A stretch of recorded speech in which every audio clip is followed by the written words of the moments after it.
Good morning. I think, okay, with a couple of exceptions, I think everybody here is old enough to remember August 2005. Hurricane Katrina. Okay, Hurricane Katrina, if you recall, the city of New Orleans, which was rather inconveniently built on marshland, suffered from very serious flooding, and I think it was nearly 85% of the city was underwater. I mean, it was like one massive flood. Over 1,800 people lost their lives, and at the time, and I believe it's still the case, it was the costliest natural disaster in US history. Now, usually, when a terrible thing like this happens, what the media want to do is find the craziest, most hateful Christian they can to represent us all, to go on television and say, you see, it's because you're bad that this happened, and you are now reaping what you have sown, because you can only poke God in the eye so many times before he will smite you. And that's what everyone thinks of Christians. So, yeah, that's a bit of a problem. I obviously don't subscribe necessarily to the theory that every time a natural disaster happens, it's because God is smiting. And in the case of Hurricane Katrina, I certainly don't think that's the case. Primarily because 40 years before Hurricane Katrina, the city passed the 1965 Flood Control Act, which basically said our flood defences are not strong enough and will not withstand Category 5 hurricane, and so we really must strengthen them.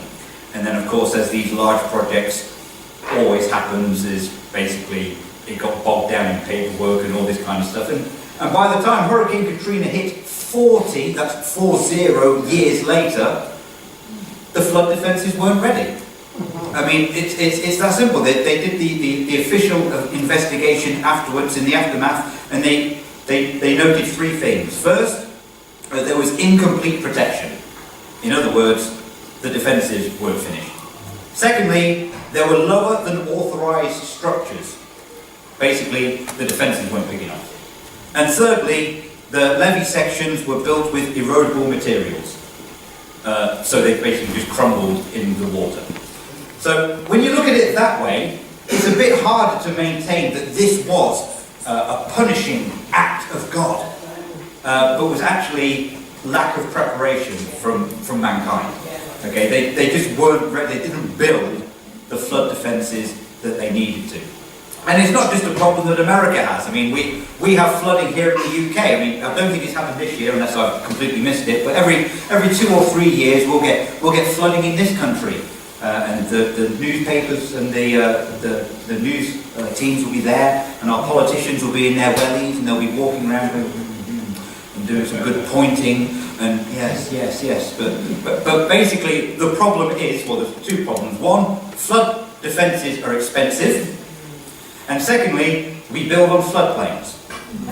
Now, okay, if anyone's bought a house recently, not looking at anyone in particular for this, I hope you paid attention to the survey that you get when you have to buy a house, because it will tell you if it's on a floodplain. The problem we have in this country is we have house builders who build on floodplains, people who buy houses on floodplains. We don't build flood defences because they're too expensive and they damage the countryside. And then we're genuinely perplexed when the flood, look for keywords here, when the floodplain floods. You know, is these acts of God, or is it mankind really not preparing themselves for what could happen? You know, I'm presuming most of us don't have hands-on experience with floods. I mean, I certainly haven't. I've been in very heavy rain, but it hasn't been like serious flooding. But we understand how powerful they are, right? I mean, we use the imagery of floods in our language all the time. You know, I've had a flood of emails. Well, what does that mean? It basically means you've got so many emails that you're just completely overwhelmed. They're built up, and then you know you just don't know how to deal with them. You know, we've had a flood of complaints. You know, I am drowning in work. You know, we understand the imagery of a flood. It's just, you know, things rise up and then it's just out of our control and it just suddenly swamps. And we just can't handle it. Unless, of course, we've got the adequate defences in place or some other mode of surviving, like floating.